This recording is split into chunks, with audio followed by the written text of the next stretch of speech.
The Scottish Prism, the programme that is unapologetically pro-Scottish independence and anti-Westminster rule. Everything we say here is viewed through a Scottish prism. Brought to you by Barhead Boy. Hi folks, and welcome back to Through a Scottish Prism. Nice to speak to you all again. It's been a week since we had this meeting and we chat. A lot been happening as always, and got lots to talk about today. But firstly, I keep forgetting to do this, and I should. If you haven't already subscribed to the channel, please do. It means you won't miss another episode ever. Because when we bring off some of these midweek specials like we did this week, you would miss it if you aren't a subscriber. And if you like what you're hearing and what you're seeing, hit the like button too.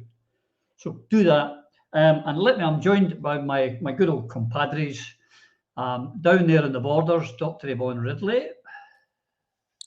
Yvonne, my dear friend, how are you? You doing all right?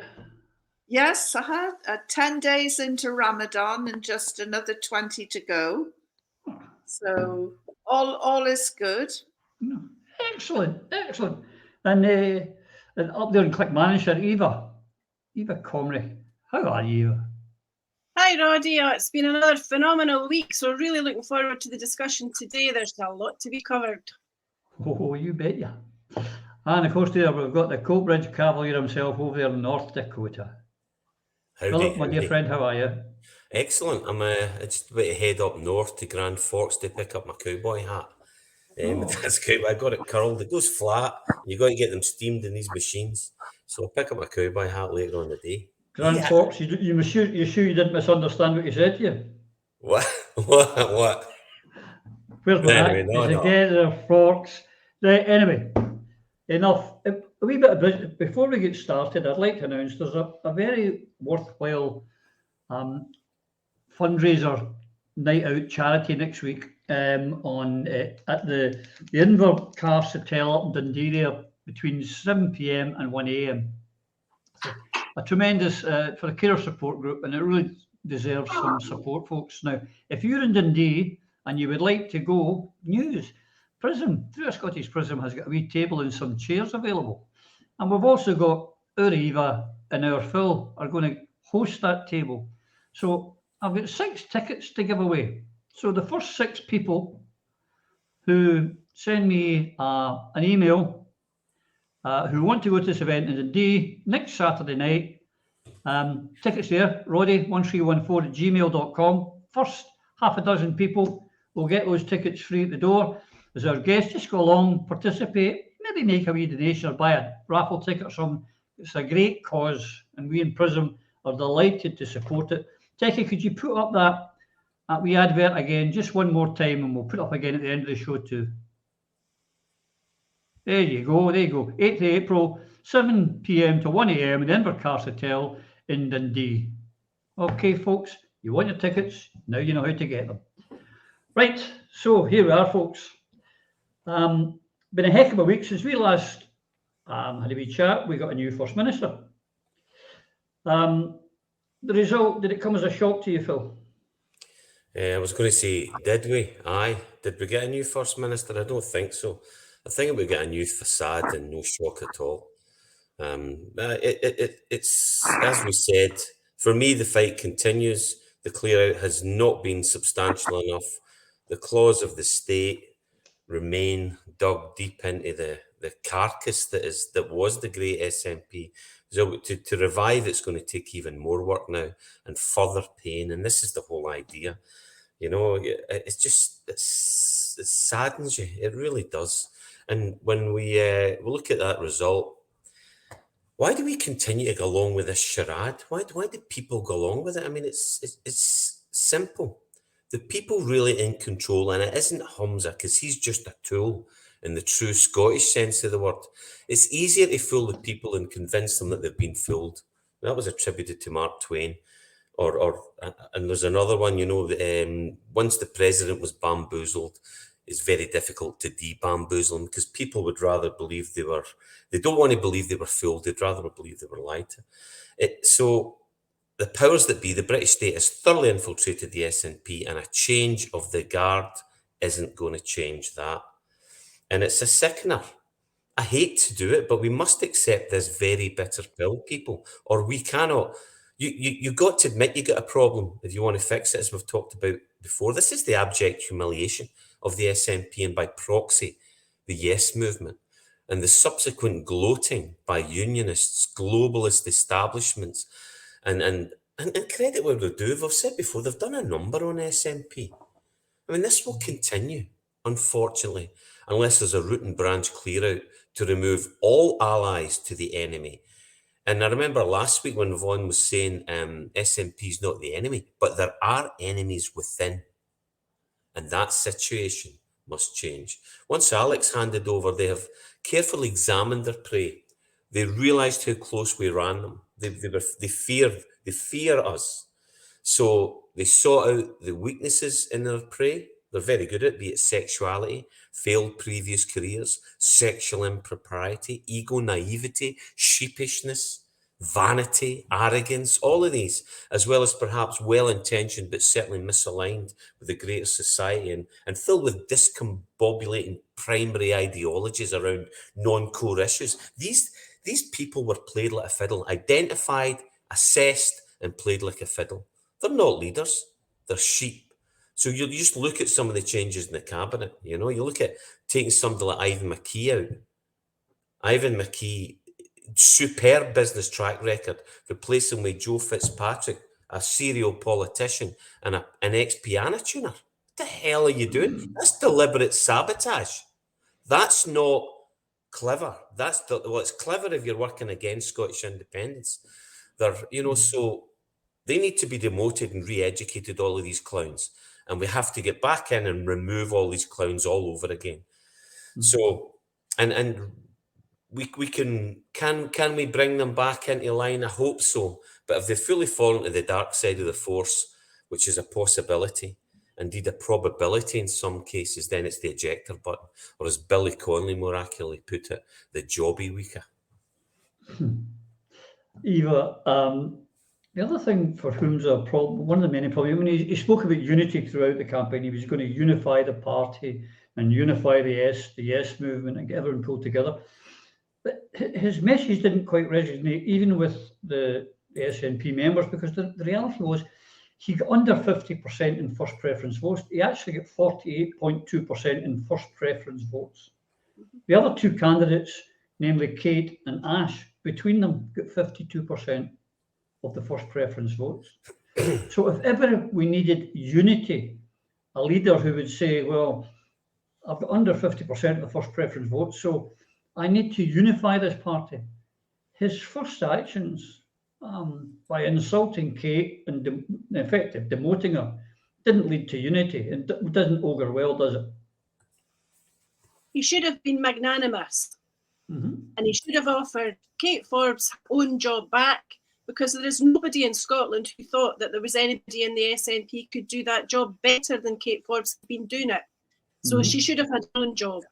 She should not have been offered what was in effect a demotion. He should also have had Ash Regan in the cabinet. She did very well as a junior minister shadowing Keith Brown. She was very well thought of within the legal profession. She should have been back in doing the job she did before, because she had made good connections with people there. And she knew what she was doing at the very, very least. But, what he's managed to do is that instead of healing divisions, he's probably made the divisions and the wounds deeper, to the extent where perhaps one day there will be people dancing on the grave of the SNP, which is not what anybody here wanted to see. We wanted to see a united, powerful independence movement with the majority party in government, promoting policies for a competent government as one leg of the argument towards the independence campaign being up and running. What he's succeeded in doing too is that the Greens have become even more cocky than they were before, evidenced by Ross Greer's horrible attack today on Fergus Ewing. Now, I don't have to defend Fergus Ewing's record to anybody on the planet. Here we go. Thank you, Techie. Keep it up for you, Winnie Ewing, his own record, his late wife Margaret's record, his sister's record, the family, the Ewing dynasty, the independence runs through their very veins. Yeah. So today, Fergus's item is very, very well written because he cites all the evidence of where the SNP have erred and erred substantially and fundamentally across innumerable aspects of public policy. He quotes the evidence. I like evidence and assessments that are reliable and credible. And that is exactly what Fergus Ewing does in that item today. He actually calls the Greens the wine bar revolutionaries, and he's right. The Greens have never got their fingers dirty, and the green tail should not be wagging the yellow dog one moment longer. He needs to get shot of them and get shot of them now. Now, what Ross Spear said was, in effect, that he just name-called. He said that Fergus would be more comfortable in the Tory party. That strikes to the very core of the SNP, and Humza Yousaf needs to call that out, and he needs to get Patrick Harvey and Lorna Slater in his office, give them a dressing down and make sure that they go and do the same to Ross Greer, and the Greens should issue a public statement apologising to a man who is the intellectual superior and will always be the political superior of a silly young man who's needing to grow up. I agree, absolutely agree with it. And I would say this to any of the Greens: if any of you insult Winnie herself, I will be putting on the Braveheart paint and I'll be coming looking for you. Terrible thing. The other thing, Yvonne, we've got to cover is that a quarter almost of the alleged entire membership of the SNP didn't even bother to vote. They weren't enthused by by any of the candidates to vote, or how imperative it was to vote, or maybe the numbers that we were given were not correct. It's one of those scenarios. Which do you think? There's been a lack of transparency in the whole election process, which has resulted in distrust. And once you lose that trust, it's gone forever. Mm-hmm. Now, I have been unable to find anyone who gave a first preference or any vote to Humza Yousaf. I'm sure, obviously, there will have been people out there who did vote for him, but I'm still not convinced that the counting was done fairly. There's still a huge question mark. Whoever was going to get the First Minister's job would end up with a question mark over their legitimacy.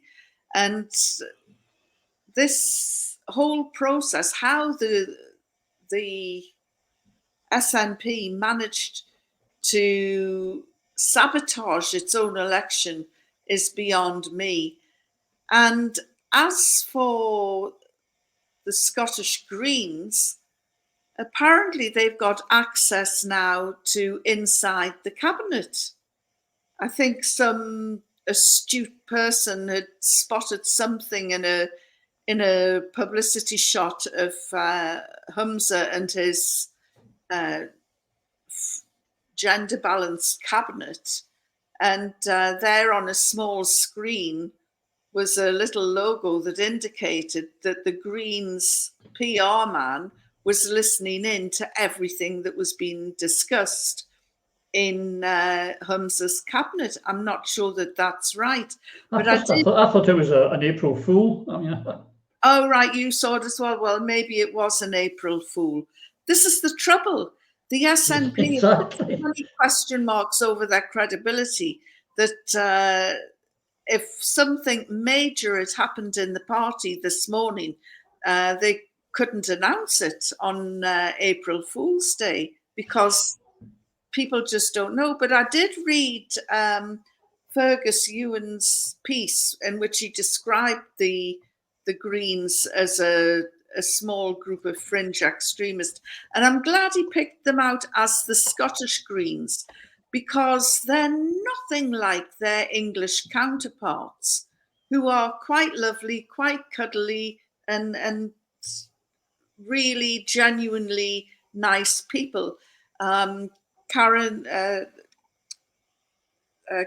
Lucas, the Green MP that we hear in the Westminster House of Commons, she's a lovely person, and she's nothing like these petulant brats that are in the Scottish Greens. And Fergus Ewan is right when he says we've allied ourselves to a small group of fringe extremists that want to dismantle our economy, put hundreds of thousands on the dole, and basically close down rural Scotland. You know, and as you said yourself before, Fergus Ewan is an intellectual giant compared to these little environmental pygmies in the Scottish Greens. Yeah, I agree. I mean, and as I say, that Ewing name, you don't attack it. You don't attack it. Phil, as a politician, you know the thing is that if you've got someone, the old story, keep your friends close and your enemies closer. Apart from anything else, it should have been wiser if he'd kept Kate in the cabinet and get rid of it at a later date. But he also got rid of the Keith Brown and his wife, Christine McKelvey, you know, his partner. He got rid of them. There's some more people he's made enemies of and putting on the backbenches. Keith Brown, rather, partner of Christine McKelvey, is on the backbenches. So he's adding to all the people on the backbenches that could later come back and bite him on the bottom, because there's some quite heavy hitters up there. You're on mute, mate. So that's politics, though. You don't know the reasons. There's always infighting. What you get is jockeying for position. Those that backed Humza, they knew they were going to be well rewarded, even though they are not rewarding the people of Scotland. What they're giving the people of Scotland is many, many more years in servitude. So you're betraying the will of this party, the supposed prime director of this party, for your own personal gain. And what a lot of people did was jockey for, well, who do I think's got the best chance of winning, and how can I further my career? How can I climb the greasy pole? And that's what's happened, and that's what people do in politics. And I can understand it to a degree, as we've discussed before, because you can't criticize someone for getting on whatever job they do, and I wouldn't criticize anyone for a wee bit of competition and trying to get up the greasy pole. But when you're selling out on a principles base as selling out Scotland, we keep looking for that tipping point. We who have reached that tipping point and jumped from SNP or been pushed from SNP, now look for the tipping point and the realization as to when others will do it en masse. And what we see here, and the reason that people have backed different horses in this race, is because either through principle, those most who voted for Ash and backed Ash were doing it out of the principle, but there's always an element of self-serving in it. Those who voted for Humza were on the safe bet, and they knew that they were going to get a position, and they're being rewarded. We don't know exactly what the relationship is between some of these cabinet ministers in the past. I mean, Humza, I don't know anybody that rates Humza. I don't know anyone. Humza rates Humza. Well, yeah, touche, point conceded, but you only get 1 point on that. I think I'll count the rest of the people that think he's a tool, and I think I'll beat you about 75-1 on that one. But it's he'll do exactly what he's told, you know. So Keith Brown, there is competence there. This guy served as a Royal Marine, I believe, and he has competence and capabilities. Christine McKelvey was very much one of Nicola's, so I'm surprised that Keith and Nicola, to one degree, Keith and his wife get pumped out. But there might be something personal in there. We don't know. Maybe they swayed and pushed for someone else. I don't know. You just don't know the background. But there's always a wee bit of gerrymandering. Quite often it'd be something as simple as, if you back me, I promise you this position. So Keith Brown's job was promised to someone else to ensure that Humza got the gig. Although I don't think he could do anything. I genuinely believe this effect. I have no faith in what the SNP are doing now, and that's the tragedy. But it was so simple, in my opinion. I mean, if he had appointed Kate as the finance, he's got them. And I tell you, the job that he gave to Hepburn, if he'd given that, Ash was the only candidate with a credible, in fact, decent independence strategy. Who better to put in charge of independence than Ash Regan? And that way, he's united all the factions that were involved. It's simple, straightforward. But no, if you could find a wrong way to do it, let's just absolutely do it. Eva, another sort of thing that is now since the election come up, I'll take a wee sideways at this moment, that you usually get a bounce. There's, a leadership bounce, or that when you get a new leader in, and because there's been a lot of focus on the party. Well, this hasn't, but it's bounced down the way. The SNP vote has dropped, but the interesting thing, Eva, is that independence has stayed steady, or in some cases actually risen. So independence is up there, but the SNP vote's going down. How do you explain that? Well, if you just actually look back to the Keith Brown position, that was a very silly move made by Humza. He should have had Keith in his cabinet in a senior position, not just because he's a senior member of the party or a senior politician, but because he's the deputy leader of the party elected by the membership.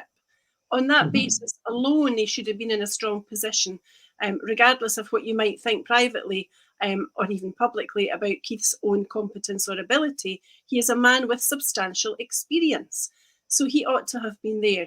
Christina McKelvey still is, because she's been moved in effect sideways, and she's culture, Europe and international development now, having previously had within her brief the equalities post. Now, the equalities post, and I think this is one of the reasons why there are serious difficulties evident in the SNP as opposed to the independence movement, and it is that the post for, I think it's called, is it Equalities and Migration and Refugees, has gone to Emma Roddick.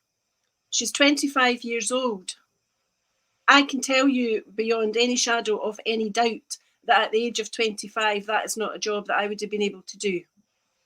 And I don't know many other 25-year-olds who can. So I'm not even aware of the relevant experience or qualifications that Ms. Roddick has for this job.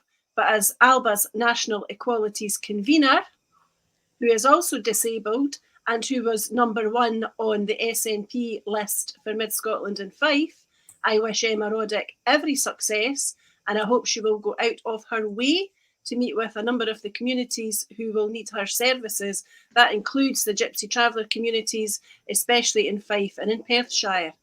That said, the reason why support for independence remains steady is because the people of Scotland are nae daft. They understand perfectly well that regardless of who is at the helm, there will always be a drive towards independence. And the reason for that is simply that we are neither too wee, nor too poor, nor too stupid to run our own affairs.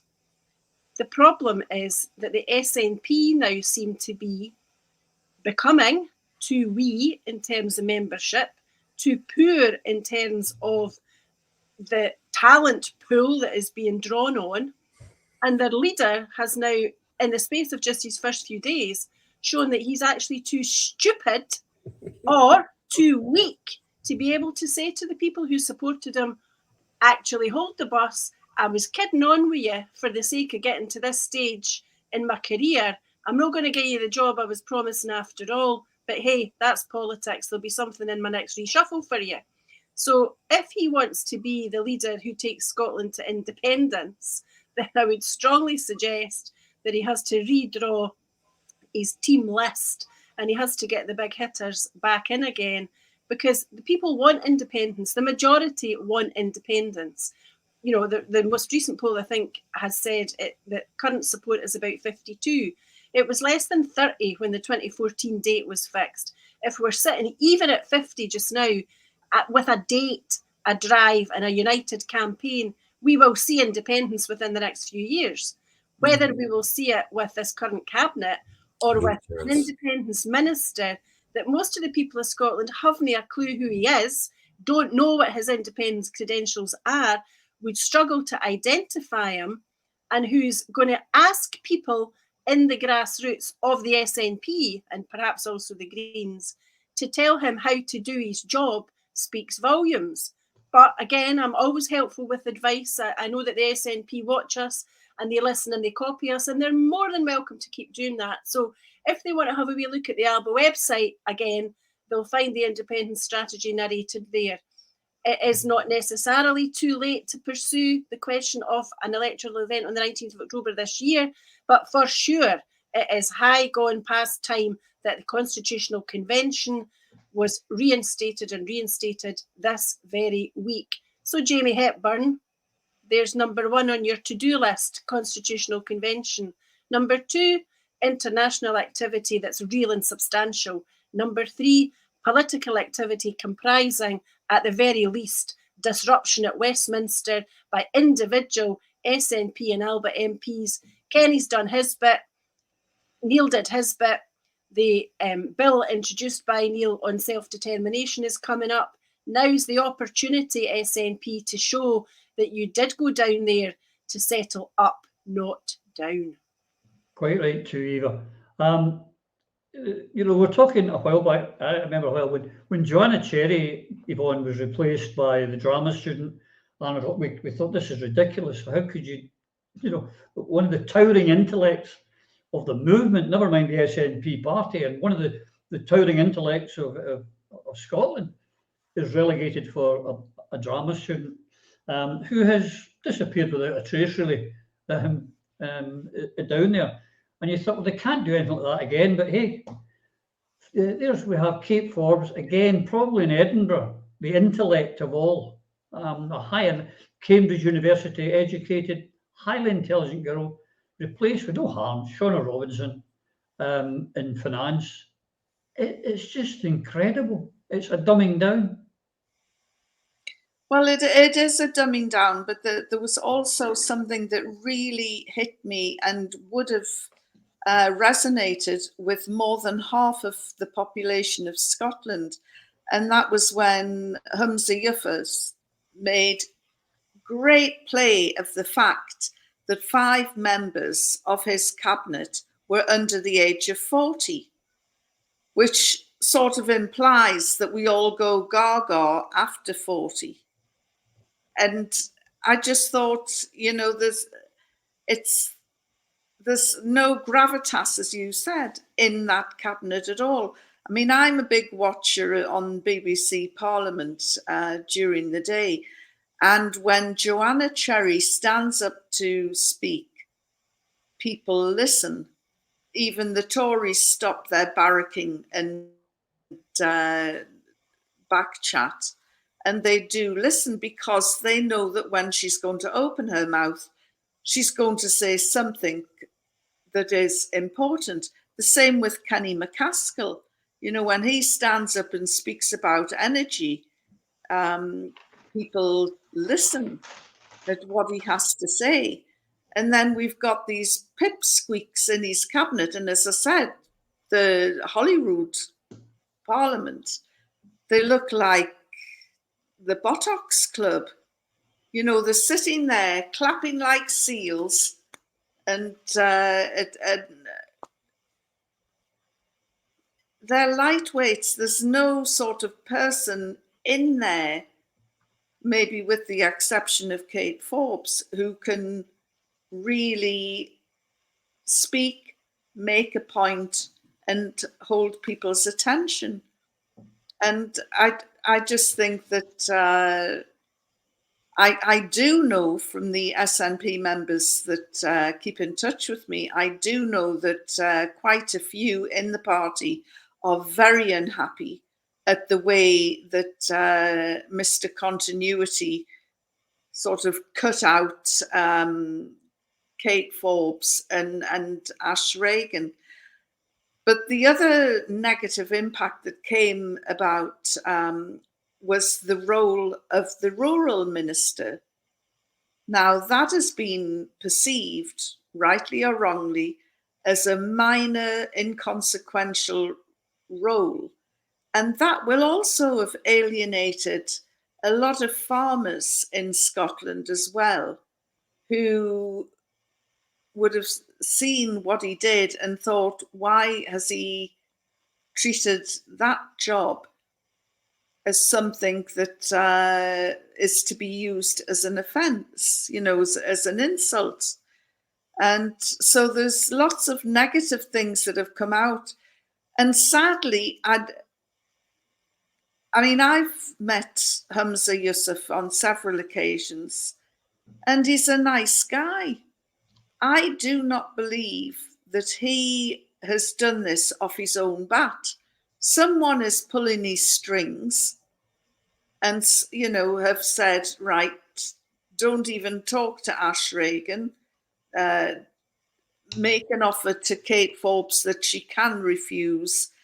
And he's obviously, and look after these friends of ours because they served us well during this crisis and that crisis.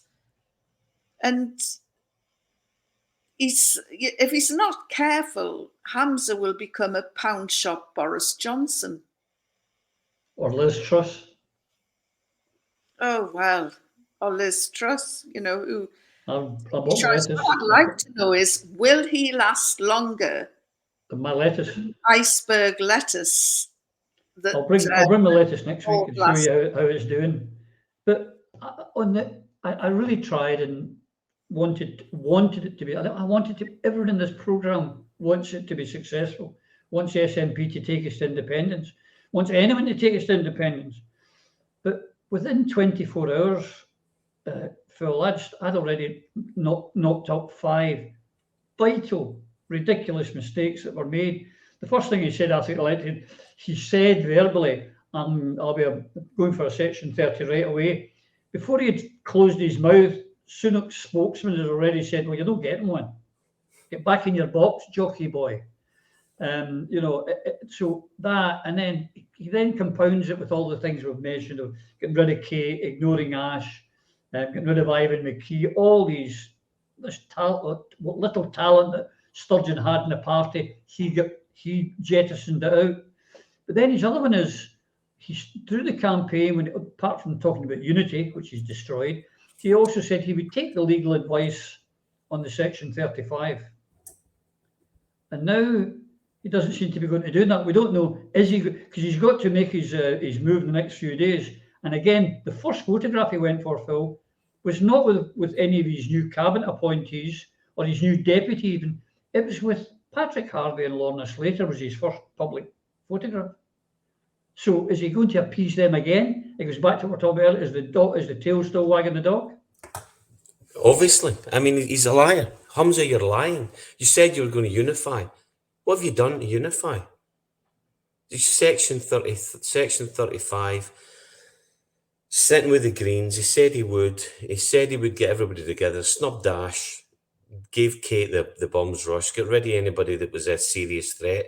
It's like, it's a watered down Nicola again, as we said it would be, because Nicola got rid of the real threats to her. And she was a formidable speaker. And in one aspect of her politics, she was strong. Or a few aspects, she was very strong. Humza's Nicola very light. So the few decent people that Nicola had in her cabinet are a serious threat to Humza. So he's removed them all, but he's removed them all because he's been told that he's doing exactly what he wants, what the establishment want. And why is he bothering? He confirmed without legal advice or against legal advice that he will challenge the Section 35. And I know you mentioned it earlier. You said, is that a charge of the light brigade manoeuvre? It's the pointless. It's a show. It's the management of perception that he's practicing. He's been told. They have been told. Continue to spout and mouth that you're going to take us to independence, but none of this is evidenced. That none of these statements that I've taken is evidenced. I mean, there's guys like the resignations. Kenny Anderson, who I know very well when I was up in Aberdeen, 50 years, high profile. He's had enough. You're looking at people all over the shop. We talked about it earlier. The numbers are going down for SNP, and they're going up elsewhere. The people are beginning more and more to come round, but the people within the party and the people pulling the strings, and as Stalin said, it doesn't matter how they vote, it's who counts it that matters. That's the tragedy here. He's wasting our time, absolutely wasting our time. He's treading water, and we're worse. We're all the worse for it. We will continue to be picked off. We will continue to be ridiculed, and he will never take us to independence, because it's not his agenda. His agenda is about getting his wee pals in and making some money and doing very well. I don't trust Humza 1 inch. The guy is Nicola Light, and she betrayed us, and he's part of that betrayal. Eva, let's take the numbers of those that voted, those that didn't vote as absolute. They're correct. So we know that almost a quarter of the membership didn't bother to vote. That about a third voted for Humza, almost a third for Kate, and 12% for Ash. There seems to be a disconnect. There also seems to be, to me, a huge disconnect between those in Holyrood and Westminster as elected officials of theirs, and they're not just their members, but the vote. It goes back again to say that independence is still up here, but SNP is dropping. So there's a huge disconnect. It's got to be bridged, hasn't it? It's got to be bridged for the sake of Scotland, quite apart from what the interests of the SNP itself might require. We need to have this competent government that we used to have, that we certainly had in each of the 2 administrations that Alex Salmond ran. Now, the reason why we're not going to get that with Humza is because he's not actually a good politician. He is not a skilled political operator.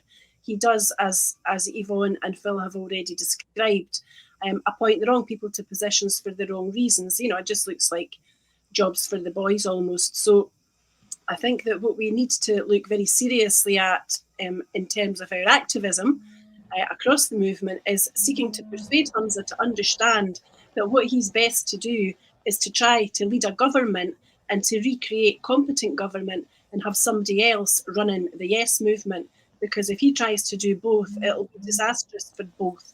He needs to listen to sensible advice. And time is not on our side. As we're recording this, the Alba Party are doing their National Assembly on housing. And one of the matters that's being considered there, and it's absolutely heartbreaking and unnecessary, is that rent arrears have rocketed in Scotland over the course of the past few years. That's not just because of the pandemic, it's because of the cost of living crisis. It's because of issues to do with not just the cost of living, but the incomes that people ought to have that they don't have, and folk are scrimping and saving, and a lot of people are now not even managing to keep themselves afloat. They're going underwater, they're drowning in debt, and that has to be addressed substantially with people who know what they're doing, not amateur politicians who are still wet behind the ears. So there's an awful lot to be done. I would think, though, that what should be worrying Humza is this week should have been his successful week. He'll be judged on his first 100 days, if you like, but his first 100 hours have been characterised by just one disaster after another for him. And if this is how he started, goodness me, what's going to happen in the course of the next few weeks and months? He's got about a fortnight within which to challenge the Section 35. And it really worries me as a lawyer, and it should worry everybody in the country whose money he's going to be spending on legal expenses. That he can say what he's going to do when either he's not seen the legal advice, or he's probably been told that the legal advice does not support him. Now, when as a lawyer you've got a client who pays for your advice, and you give them the advice and you say, look, this is really not likely to succeed, because nobody does a black and white. You always say there's a bit in the middle. When you tell your client it's not going to work and they insist on going ahead anyway, then you have to think seriously about your position as a lawyer, because you don't want a client who thinks that they know the law better than you do. We've just had years of that with our previous First Minister. We don't want to do it again. Now, in a way, there was a saving grace for the last one, because she had a law degree. This one allegedly started to study law, but gave it up early days because it was too hard, and that's why he did politics instead. Now, that may not be true. Somebody might have just made that story up to wind me up. But you cannot, if you're a First Minister, make grand announcements on the law if the legal advice is not with you. So I would suggest that the legal advice is most unlikely to be with Humza Yousaf here. And what he needs to do is wind his neck right back in and make sure that his arguments with Westminster are about independence and the Constitution and about the things that really matter to the vast majority of the people of Scotland, not to the green tail continuing to wag the yellow dog. You're absolutely right. We've said it on here plenty of times. There is no way goes to the Supreme Court. Will the Supreme Court ever rule against the sovereignty of Westminster Parliament? In fact, but on this Section 35, I've got to say, Yvonne, you get the Quote of the Week award, which for your article that went out, that there's too much self-identification and not enough self-determination, which I thought was a brilliant phrase, and couldn't put it better. It is true. We need more self-determination, less self-identification. Well, I have to confess, I stole that from Alex Salmond. Sorry. You shouldn't admit anything. Never admit anything. I steal everything. You don't think that make these things up? Well, I'm sure that Alex watches Prism as well, and I couldn't, in all good conscience, take the credit for it. But yes, it's that's why I used it in the article, and all we want our politicians to do, including that lot in London, is to use the country's money as though it was their own. Now, I am virtually convinced that Humza Yousaf would not throw his own money, good after bad, on litigation that he cannot win. But of course, it's not his own money. He's spaffing the Scottish taxpayers' money up the wall. That's what he's doing by pursuing this agenda for his wine club mates in the Green Party. And the other thing that he needs to remember, you know, you were talking about early photographs that were coming out. He sent out a photograph of himself and his family praying in Bute House after the fast. And it's, you know, it's an important time for Muslims. And he knew that that photograph would resonate with Muslims around the world, and it did go viral. And Muslims were really inspired to see there is a new political leader who is openly showing his faith to the world, which, you know, was inspiring. The cynic in me is saying, look, he was exploiting a situation, because if he cared that much about his faith, he wouldn't entertain a Section 35, because we don't want trans women coming into the mosque on Friday prayers, into the women's section, and sitting amongst us. You know, women have a private space, a safe space away from men. We have since the 7th century when it comes to Friday prayers. It's very important, and it is a safe space. And you know, and having women congregating together. And also we wash ourselves before prayers, and we don't want a fully intact male coming into a mosque on a Friday and washing his bits and bobs in front of everybody else. It wouldn't happen. But it will if Humza keeps on pursuing this Section 35. And so I think that these photographs, you know, are slightly disingenuous.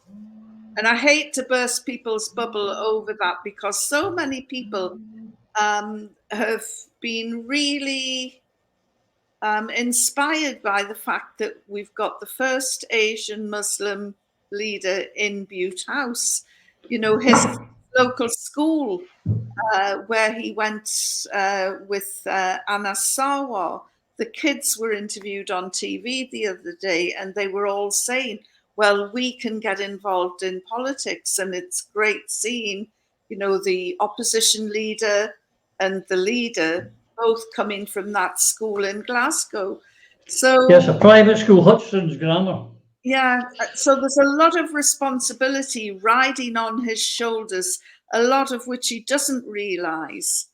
And a lot of people are pinning their hopes on him.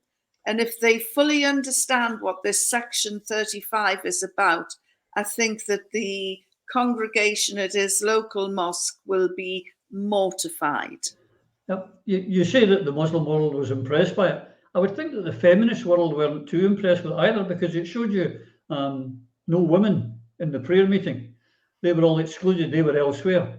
So that didn't play well. But the other thing was the hypocrisy. Those that attacked Kate during that campaign because she has a religious belief, Christian belief, they're very silent on whom's doing that as one of his first acts. But here's the other one that I want to move on to.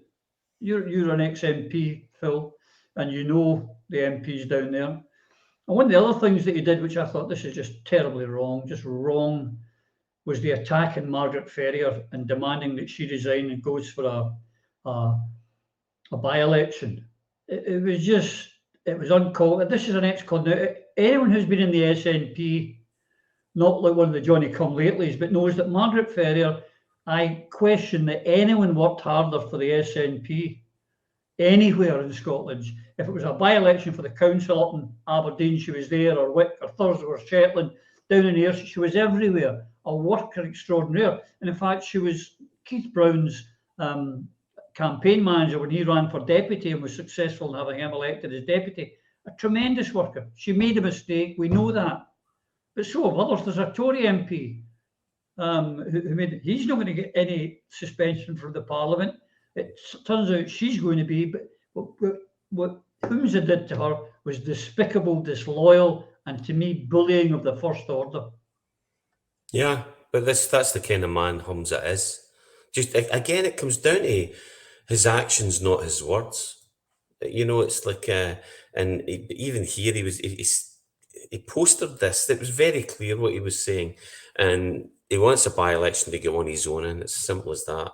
He wants someone, a pro-Humza acolyte in there, and he's got somebody in mind already. So that is inevitable. But it'll have to, I hope it waits to the next by-election. He's got no authority of this. He's got no power in doing this. He's virtue signalling. It's the same as the virtue signalling we see. How the establishment continues to impose its will upon the people is to put people like Humza in place and Rishi Sunak. I mean, the irony cannot be lost here. And I'm paraphrasing someone else. I saw it quoted that you've got the son of an Indian immigrant and the son of a Pakistani immigrant discussing the partition of Britain. I mean, that is really something. That is rich. That is very, very rich. But the tragedy here is, I mean, the partition of what happened in India was disgraceful, and what Britain did and what it ended up in the death of millions. But there is, I think, an irony here. The other one is, why are there two minority individuals? What about proportional representation? That's an awkward question. That's an awkward subject. And because it's a taboo subject, what you've got is the establishment putting minorities in place to impose extremely right-wing philosophies and to do the will of the establishment, because it's so much more difficult to accuse someone from a minority of acting in a right-wing fashion. But look at the actions of Braverman, of Sunak, of all of these people in the British cabinet. in the Conservative Party.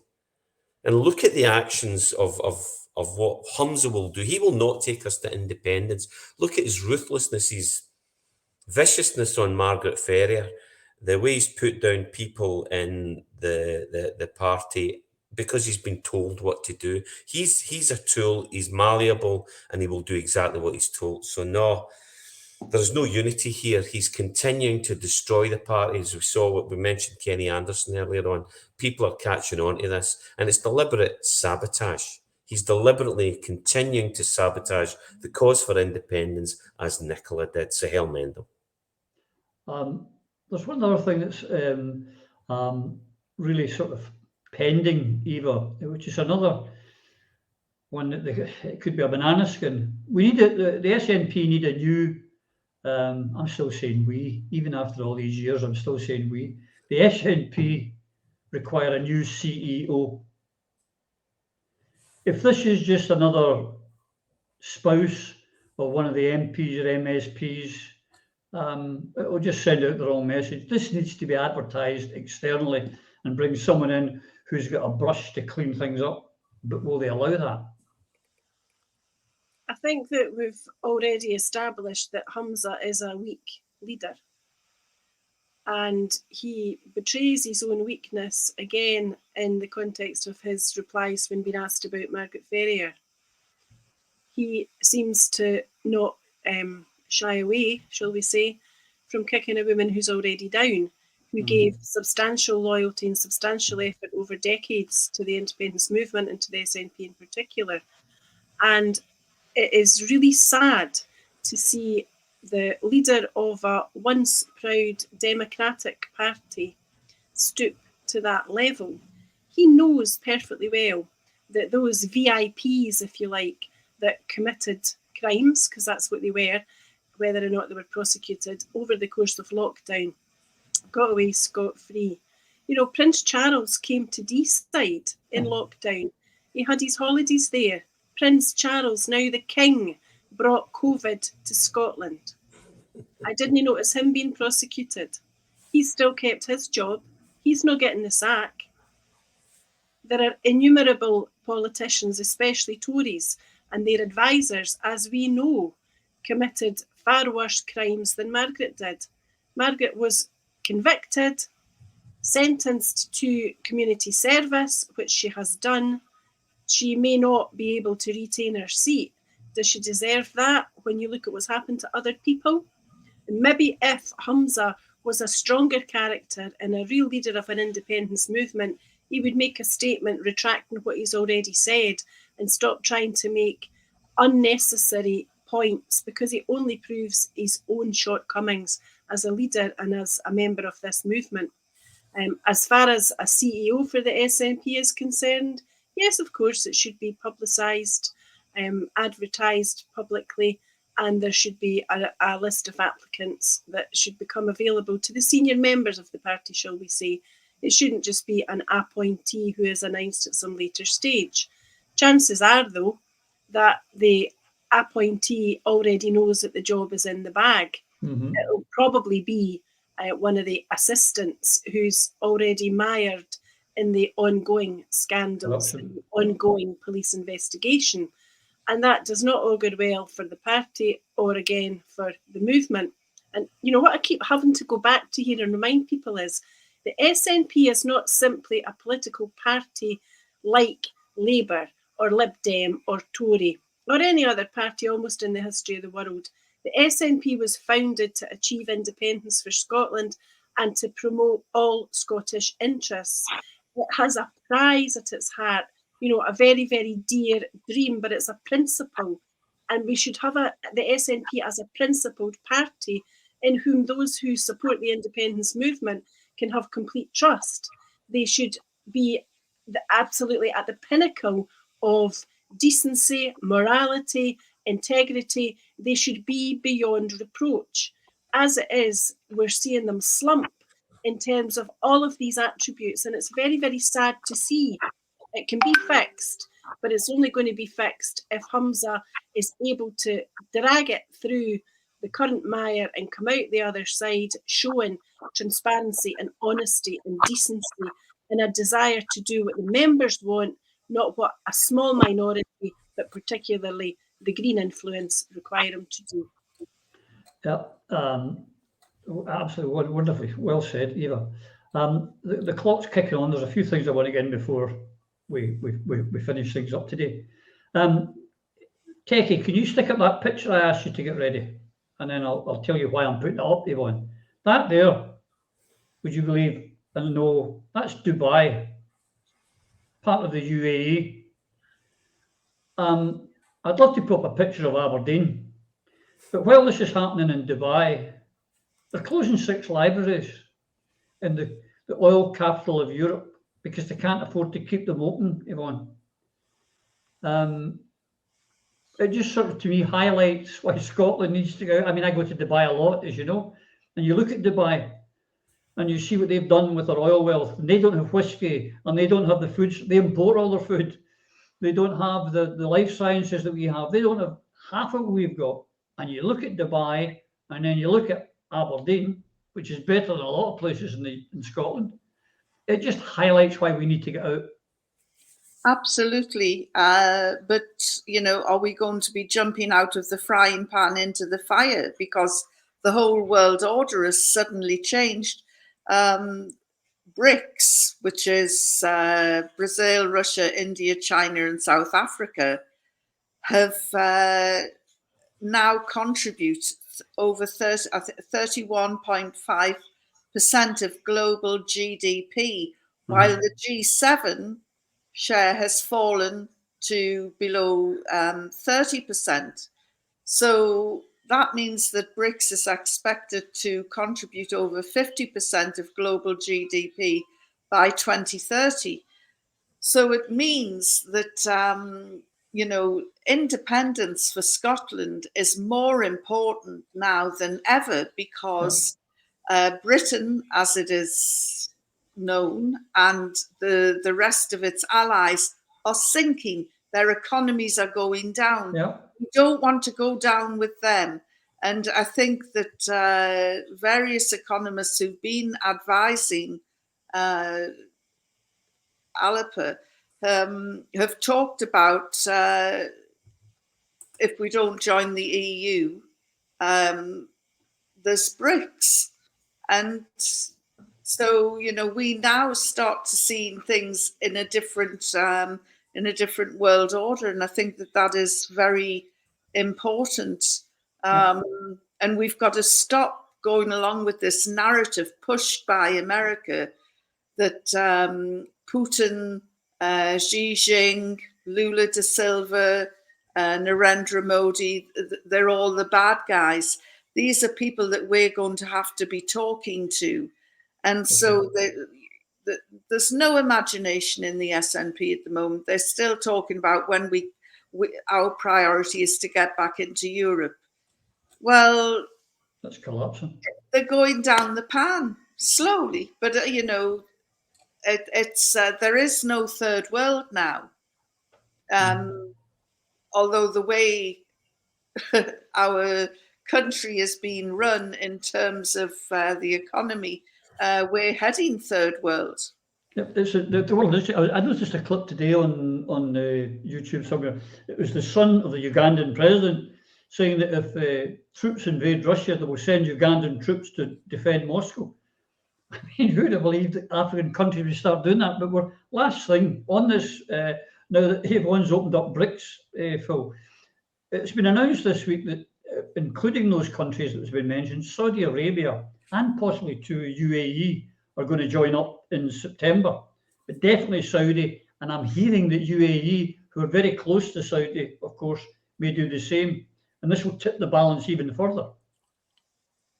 Yeah, it's as we mentioned last week, once the BRICS Plus, and it's more than 12 now, actually finds itself on a steady footing, it will control over 60% of the world's gas. So, you know, this is gone. What's happening now? The hegemony of the West is gone.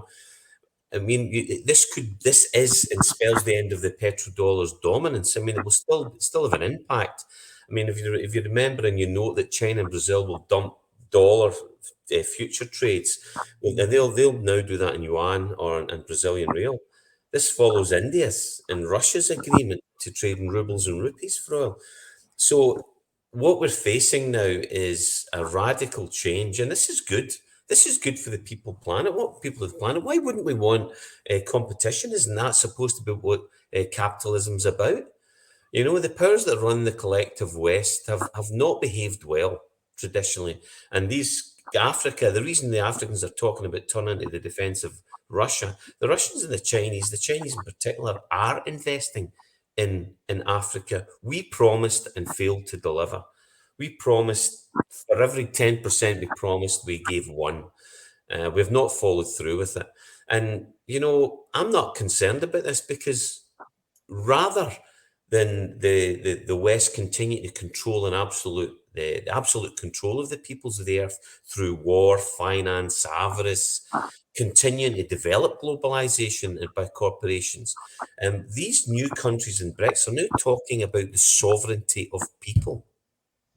The sovereignty of people to determine. Venezuela, everybody that's been dropped upon from a great height, shall we say, by the West, and particularly America, like Iran, are now thinking, well, why can't we be sovereign? Why can't we be citizens of the earth? And the sovereignty of the people is something that rings very, very close to where we are and who we are, because as a sovereign people in our country, we want exactly the same thing. We don't want to be reliant on big pharma, energy companies, global food companies, because these people are looking after you, as we've said before, looking after your health, feeding you and financing you. You're being ripped off and you're eating garbage. So again, there's a reference I would make to a guy called Michael Hudson.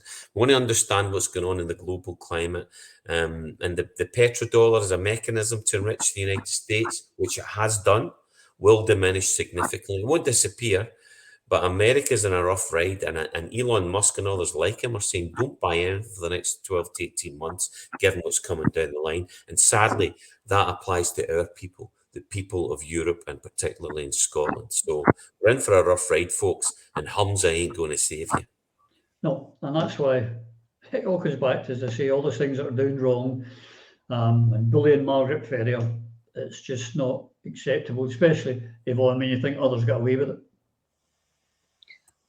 Well, after Eva mentioned about Prince Charles, or King Charles as he is now, you know, no one is above the law, but he got off scot-free. Rishi Sunak was fined, I think, 50 quid, and that was it. And Boris Johnson, similarly.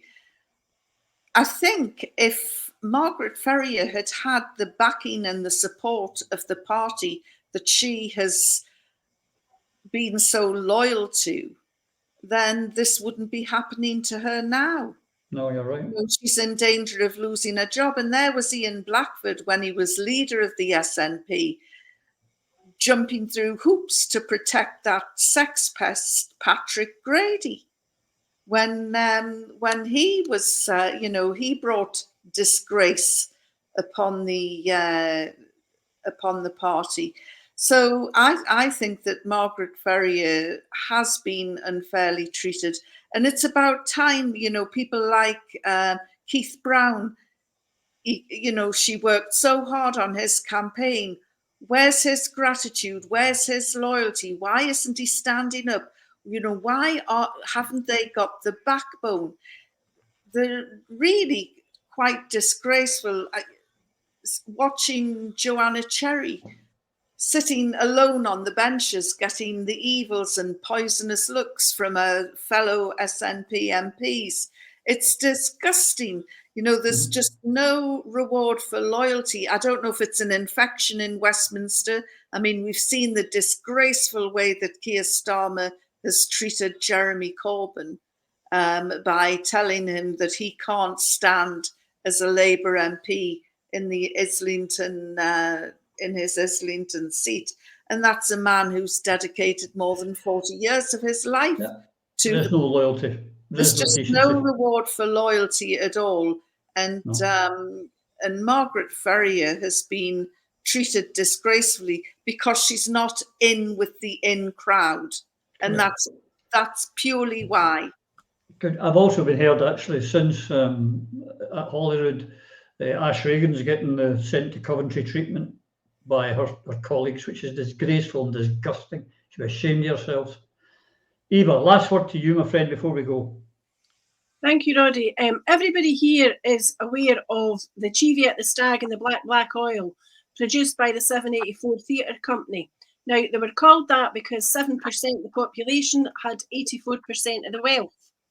And I learned today, and this is at the Alba Housing Assembly, that half of Scotland is owned by just 500 people. There, in a nutshell, is the reason why independence remains that principled prize. So, in the words of the great Donald Stewart, and this is a history lesson for all those youngsters in the SNP, read your history. The heather is not yet alight, but it is smouldering. That is why as many of you as possible must, this summer, be as active as you can. And you can start on Thursday by going to the Eagle Inn and Coat Bridge for the Wee Alba book and hear Alex Salmond, Tasmina Ahmed Sheikh and Robert Slavin remind us all what it is that we're fighting for. Hear, hear. And don't forget, if you want your tickets, folks, for next week's get together up there in Dundee, Roddy1314@gmail.com. And just before we go, I don't know if my colleagues here, but I just got it through from the techies. One of Scotland's sons has sadly left us, one of Edinburgh's best boys. The great boxer Ken Buchanan apparently has just passed away, which I think is sad. So respects to and the commiserations to Ken's family. He was a wonderful ambassador for Scotland, a wonderful ambassador for boxing, a tremendous boxer, sadly missed. Folks, I hope you've enjoyed this as much as I always enjoy talking to these three friends of mine. And we look forward to seeing you all very, very soon. Until then, please take care. Through a Scottish Prism, the programme that is unapologetically pro-Scottish independence and anti-Westminster rule. Everything we say here is viewed through a Scottish prism. Brought to you by Barhead Boy.